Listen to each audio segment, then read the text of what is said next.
selamat datang di ibadah online Emmanuel Assembly of God pada hari ini. Saudara, kami berdoa agar saudara senantiasa sehat dan diberkati Tuhan Yesus. Untuk informasi ibadah di gereja, saudara bisa menghubungi kantor gereja kami di nomor telepon 644 555 66. Saudara, jangan lupa, minggu depan adalah minggu pertama. Siapkan air anggur dan juga roti untuk perjamuan kudus. Mari kita siapkan hati kita untuk mendengarkan firman pada hari ini. Biar dengan firman kita boleh bertumbuh dan menjadi berkat untuk orang banyak. Amin. Tuhan Yesus memberkati.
Shalom saudaraku sekalian,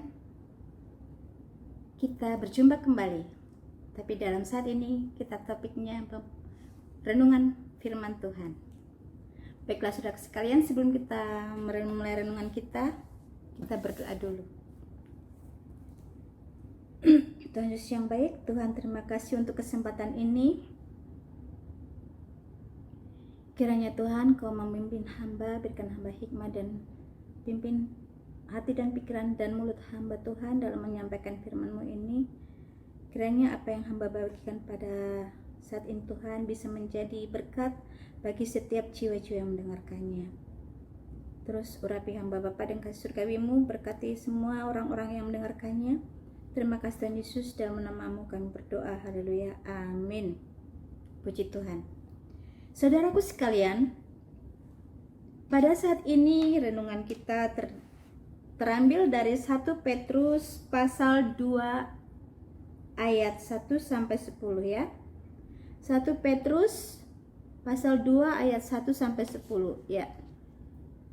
Begini firman Tuhan, kita baca ya. Yesus Kristus batu penjuru. Karena itu buanglah segala kejahatan, segala tipu muslihat dan segala macam kemunafikan, kedengkian dan fitnah. Dan jadilah sama seperti bayi yang baru lahir, yang selalu ingin akan air susu yang murni dan yang rohani, supaya olehnya kamu bertumbuh dan beroleh keselamatan. Jika kamu benar-benar telah mengecap kebaikan Tuhan, dan datanglah kepadanya batu yang hidup itu, yang memang dibuang oleh manusia, tetapi yang dipilih dan dihormat di hadirat Allah. Dan biarlah kamu juga dipergunakan sebagai batu hidup untuk pembangunan suatu rumah rohani bagi suatu imamat kudus, untuk mempersembahkan persembahan rohani yang karena Yesus Kristus berkenan kepada Allah. Ayat 6. Sebab ada tertulis dalam kitab suci, sesungguhnya aku meletakkan di Sion sebuah batu yang terpilih, sebuah batu penjuru yang mahal, dan siapa yang percaya kepadanya tidak akan dipermalukan. Karena itu, bagi kamu yang percaya, ia mahal. Tetapi bagi mereka yang tidak percaya, batu yang telah dibuang oleh tukang-tukang bangunan telah menjadi batu penjuru. Juga telah menjadi batu sentuhan dan suatu batu sandungan. Mereka tersandung padanya karena mereka tidak taat kepada firman Allah. Dan untuk itu, mereka juga telah disediakan. Tetapi kamulah bangsa yang terpilih, imamat yang rajani, bangsa yang kudus, umat kepunyaan Allah sendiri, supaya kamu memberitakan perbuatan-perbuatan yang besar dari Dia yang telah memanggil kamu keluar dari kegelapan kepada terangnya yang ajaib. Kamu yang dahulu bukan umat Allah, tetapi yang sekarang telah menjadi umat-Nya, yang dahulu tidak dikasihani, tetapi yang sekarang telah beroleh belas kasihan. Amin. Saudaraku sekalian, dalam nas firman Tuhan saat hari ini sebenarnya yang ditekankan adalah keselamatan. Jadi Petrus menulis surat ini pada waktu itu ditujukan pada pendatang ya, orang-orang pendatang yang tersebar di beberapa daerah. Jadi maksud Petrus menulis surat ini untuk jemaat tersebut supaya mereka bisa bertumbuh dan benar-benar menerima keselamatan. Apa sih artinya keselamatan? Keselamatan itu adalah rencana Allah untuk mengembalikan manusia pada rancangan semula. Saudara bisa membaca dalam Kejadian pasal 1 ayat 27 dan 28, yaitu manusia yang sempurna menurut pandangan Allah. Amin. Baiklah saudara sekalian, untuk menjadi manusia yang diselamatkan, pertama-tama kita harus apa tadi dia bilang? Membuang segala kejahatan, segala tipu muslihat dan segala macam kemunafikan, kedengkian dan fitnah. Dan ini yang biasa kita sebut dengan dosa-dosa. Lalu saudara akan bertanya, bagaimana sih Kak cara membuang dosa ini? Bagaimana cara untuk membuangnya? Dilempar? Atau bagaimana? Caranya adalah bertobat dan minta tuntunan Tuhan, minta kekuatan dari Roh Kudus untuk mengekang diri saudara supaya tidak melakukan dosa tersebut. Jadi setiap saat Anda berpikir, Anda punya ide atau punya keinginan untuk melakukan hal-hal yang saudara anggap ini dosa atau kejahatan, saudara stop. Bilang pada diri sendiri, stop, jangan lakukan. Itu tidak baik, Tuhan tidak suka. Tapi apabila satu saat saudara dengan tidak sengaja melakukan dosa tersebut, saudara bisa datang pada Tuhan minta ampun, minta maaf sama Tuhan dengan tekad untuk lebih baik di kemudian hari.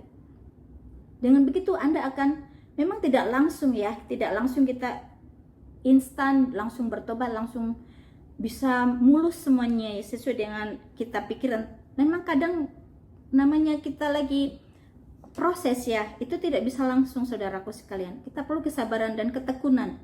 Jadi setiap saat saudara melakukan hal ini tidak sengaja, saudara datang pada Tuhan minta ampun dan minta kekuatan Tuhan. Nanti lama-lama saudara akan bisa mengendalikannya. Amin. Jadi pertama kita membuang semua kejahatan dosa tadi. Kemudian ayat yang kedua, jadilah sama seperti bayi yang baru lahir. Bayi yang baru lahir yang selalu ingin akan air susu yang murni dan rohani. Apa artinya bayi baru lahir saudaraku sekalian? Bayi yang baru lahir itu artinya pribadi yang lemah, yang tidak bisa melakukan sesuatu untuk dirinya sendiri. Dia tidak bisa berdiri sendiri. Bayi itu pernah nggak Anda, saudara melihat bayi baru lahir langsung jalan-jalan gitu, cari makan sendiri, cari minum? Nggak mungkin kan? Iya kan? Jadi bayi itu perlu seseorang yang merawat dia, membersihkan dia, memandikan dia. Terus dia punya kecenderungan minum air susu yang murni. Bayi itu minumnya harus susu. Bayi itu belum bisa makan McDonald saudaraku. Biarpun saudara punya uang banyak dibelikan food court, bayi nggak bisa makan itu. Bayi cuma bisa minum susu yang murni. Makanannya adalah susu yang murni dan rohani. Kalau bayi itu tidak dikasih minum susu, apa yang terjadi? Bayi itu akan mati. Karena dia nggak bisa makan apa-apa. Dia cuma bisa mengkonsumsi susu murni. Jadi kalau dibilang di sini sama seperti bayi yang baru lahir, maksudnya pikiran kita, hati kita, keinginan kita, karakter kita, hidup kita sama seperti bayi yang baru lahir yang selalu ingin air susu yang murni. Air susu yang murni maksudnya sini firman Tuhan, pikiran Tuhan, hal-hal yang rohani. Jadi kalau kita umat yang Tuhan pilih, Tuhan sudah tebus, Tuhan sudah selamatkan, tidak cukup hanya untuk penerima Tuhan sebagai juru selamat. Kita harus mengisi hati dan pikiran kita, mengisi pikiran-pikiran dan menguatkan iman kita dengan firman Tuhan. Dengan belajar memikirkan, mengisi pikiran kita dengan apa yang Tuhan pikirkan, apa yang Tuhan mau, dan hal-hal rohani lainnya.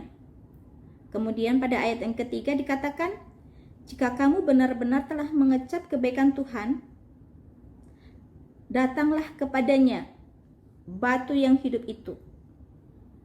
Jadi setelah kita udah buang dosa, kita hidup berdasarkan firman Tuhan, kita juga harus datang pada Tuhan. Ya, kita datang pada Tuhan. Kemudian dikatakan Yesus adalah batu hidup. Ya, di sini apa sih artinya batu hidup? Dan pada judulnya dibilang batu penjuru. Jadi Yesus itu punya dua julukan, batu penjuru dan batu hidup. Ya. Batu hidup. Ya, batu hidup itu artinya batu yang bisa memberi arti, batu memberi nilai, batu yang berguna dan bermanfaat bagi orang lain. Dan mengapa Yesus disebut batu hidup dan batu penjuru juga? Karena pertama Yesus telah memberi arti, memberi nilai bagi manusia, yaitu dengan melepaskan kita dari kuasa dosa, mengeluarkan kita dari kegelapan, serta memberi kita hidup dan keselamatan. Itulah kenapa Yesus disebut batu hidup, karena dia berguna bagi kita. orang-orang yang telah ditebus, dan dia membawa damai, dia membawa sukacita, dia membawa kesembuhan. Kemudian kenapa Yesus disebut sebagai batu penjuru? Seperti yang kita baca tadi di atas dikatakan, lanjutan dari ayat 4 ya.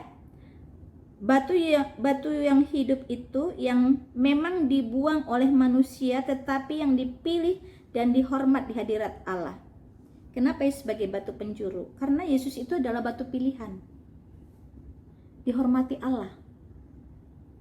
Jadi seperti tadi, kenapa Yesus disebut batu hidup? Karena dia itu memang bisa memberi arti, memberi nilai bagi manusia, dan dia disebut sebagai pondasi. Batu penjuru saudara sama dengan pondasi ya. Batu penjuru itu bisa disebut dengan pondasi. Jadi kalau kita punya bangunan rumah, membangun rumah, kita harus memikirkan pondasinya. Nggak mungkin lah kita membuat pondasinya itu asal-asalan kan? Karena apa? Pondasi itu akan menopang beban dari seluruh rumah tersebut. Karena pondasi itu yang menentukan kekokohan bangunan tersebut. Oke. Disebut ini apa? Yesus batu yang bernilai, batu yang mahal. Seperti yang tertulis dari ayat 6 tadi itu. Sesungguhnya aku telah meletakkan di Sion sebuah batu yang terpilih. Ya, Yesus ini adalah batu yang terpilih. Sebuah batu penjuru yang mahal. Ya, Yesus itu ada mahal. Dan siapa yang percaya kepadanya tidak akan dipermalukan. Jelas sekali kan? Siapa yang percaya pada Yesus tidak akan dipermalukan. Karena itu, bagi kamu yang percaya, ya mahal. Tetapi bagi mereka yang tidak percaya, ya tidak berarti apa-apa. Mereka tidak menghargainya. Bahkan batu itu dibuang, batu yang telah dibuang, mereka mengacukan batu tersebut. Dan batu yang telah dibuang tadi itu, batu yang telah dibuang oleh tukang-tukang bangunan tadi telah menjadi batu penjuru. Ya, juga telah menjadi batu sentuhan dan suatu batu sandungan. Jadi batu yang Tuhan Allah pilih, batu yang terpilih, batu yang mahal ini oleh orang yang tidak percaya itu tidak dianggap, dibuang begitu saja. Tapi dia bisa menjadi batu penjuru bagi orang yang percaya kepada Yesus. Dan menjadi batu sandungan bagi orang-orang yang tidak percaya. Mereka tersandung katanya karena apa? Karena mereka tidak taat kepada firman Allah. Mereka tidak taat pada firman Allah, mereka tersandung. Dan untuk itu mereka juga telah disediakan. Nah, tadi saudaraku kita kembali kepada ayat 4 tadi ya. Kita suruh datang pada Yesus. Dan biarlah kita dipergunakan sebagai batu yang hidup. Tadi kita kan sudah tahu ya, batu hidup itu apa? Batu yang beri arti, batu yang berguna, batu yang bermanfaat, batu yang bawa damai bagi orang yang bagi orang lain. Memang jadi batu hidup itu tidak gampang saudaraku. Karena jadi batu hidup itu kita perlu pengorbanan. Ya. Dan pengorbanan itu bisa berbentuk waktu, tenaga, pikiran, harta, kadang perasaan, ya. Tidak jarang loh kita sebagai pelayan Tuhan itu korban perasaan. Itu yang sering kita alami. Tapi itu adalah salah satu dari syarat yang harus kita hadapi, yang harus kita alami supaya kita mendapat keselamatan, supaya kita bisa menjadi manusia yang sempurna, kembali pada rancangan Allah yang semula. Dan bukan cuma itu saudara, seperti katakan,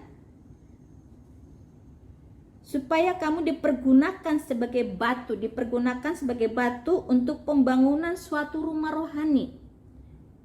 Jadi kalau untuk membangun suatu rumah itu kita kan tidak bisa langsung, apa istilahnya itu, cuma digeletakin aja gitu kan ya, batunya harus disusun, ditata, rapi gitu. Dan kita harus bersedia. Kita harus bersedia disusun di atas pondasi batu penjuru tersebut, di atas batu penjuru tersebut. Baik kita ditaruh di bagian bawah, bagian tengah, atau bagian atas, itu tidak masalah. Karena apa?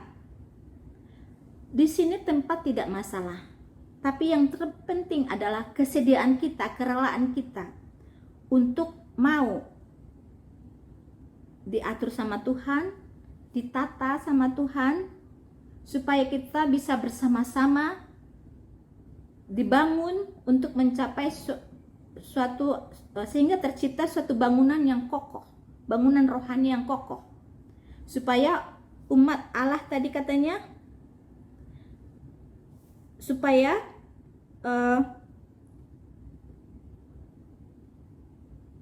menjadi suatu imamat yang kudus, imamat yang kudus yang memberi untuk mempersembahkan persembahan rohani, imamat, supaya kita menjadi imamat yang membangun rumah rohani bagi suatu imamat yang kudus untuk mempersembahkan persembahan yang rohani kepada Allah tentunya, ya kan?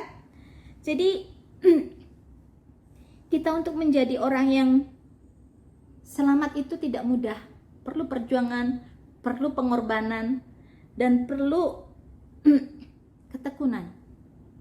Dan kalau kita sudah membuang dosa tadi, kita sudah hidup berdasarkan firman Tuhan, kita sudah datang pada Tuhan dan mau dipakai, disusun, dibangun di atas batu penjuru yang sudah Tuhan kehendaki, yaitu Yesus Kristus, dan kita juga sudah bersedia untuk melakukan semuanya ini.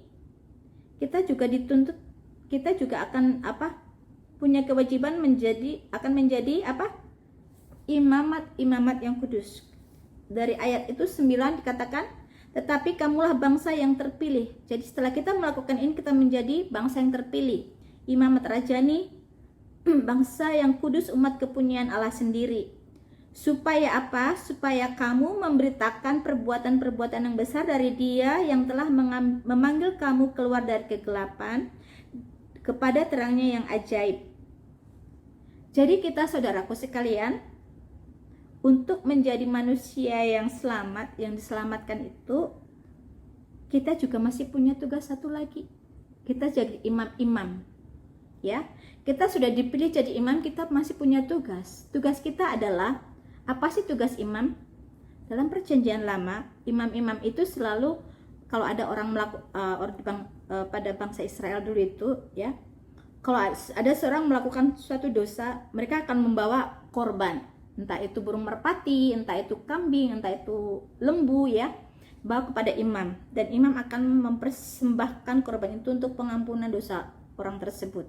Jadi di sini kita sebagai imam, tanggung jawab kita dan tugas kita adalah membawa orang-orang berdosa kepada Tuhan, ya, kepada Allah, untuk mendapatkan pengampunan dan keselamatan. Jadi jelas ya. Jadi tanggung jawab kita sebagai orang yang telah dipilih oleh Tuhan itu, ya, supaya kita bisa menjadi manusia yang sempurna, yang diselamatkan sesuai dengan kehendak Allah. Pertama itu tadi, kita harus membuang segala kejahatan atau dosa, kemudian mengisi dan membangun hidup kita dengan firman Tuhan, pikiran Tuhan, dan hal-hal rohani lainnya. Kemudian menjadi batu yang hidup dan bersedia dibangun di atas batu penjuru. Dan yang terakhir, melakukan tugas sebagai imamat yang kudus, sebagai imam Allah. Jelas ya? Jadi tidak gampang, saudara. Jadi orang Kristen itu tidak gampang. Justru jadi orang Kristen itu tanggung jawabnya besar dan berat dan tidak mudah. Tapi kalau kita mau melakukannya dengan bantuan Roh Kudus, kita akan enjoy, kita akan menikmati. Dan kita bukan hanya menikmatinya di dunia ini, saudaraku sekalian. Di dunia akan datang pun kita akan menikmatinya. Dan kita akan bisa bersuka cita, kita bisa menikmati kebahagiaan yang tidak bisa digambarkan dengan kata-kata. Memang di dunia ini masih banyak ya hal-hal yang membuat kita senang, tapi kalau saudara bisa mengerti firman Tuhan dan saudara bisa hanyut di dalamnya dan menghayati apa yang Tuhan mau dalam hidup saudara, itu lebih indah dari segala sesuatunya, saudara. Percayalah. Ya, saya juga belum sempurna, saya juga masih belajar, tapi saya membagikan apa yang saya alami. Kalau dibilang apa namanya itu, seperti tadi dikatakan, bagi manusia itu, bagi dunia itu tidak berarti, tapi bagi Tuhan itu berarti. Jadi saudara jangan minder, walaupun dunia menolak saudara, walaupun dunia tidak menghargai saudara. Kalau saudara dekat sama Tuhan, saudara menghormati Tuhan, saudara menjauhi larangan-larangan Tuhan dan mau dipakai sama Tuhan, saudara lebih bernilai dari apapun di dunia ini. Amin. Baiklah saudara sekalian, kiranya renungan kita hari ini bisa menjadi manfaat dan bisa menjadi berkat bagi saudara-saudaraku sekalian. Dan kiranya kita senantiasa saling mendoakan satu dengan yang lain, belajar setiap hari untuk menjadi makin hari makin sempurna, dan Tuhan disenangkan. Haleluya. Sampai jumpa di lain kesempatan. God bless you. Persembahan adalah salah satu bagian worship yang boleh kita beri untuk Tuhan. Jika kita memberi, maka kita juga akan diberkati. Untuk persembahan, saudara bisa scan di QR Code yang sudah tersedia. Dan jika saudara ada permohonan doa, saudara bisa scan di QR Code yang berikutnya. Terima kasih, Tuhan Yesus memberkati.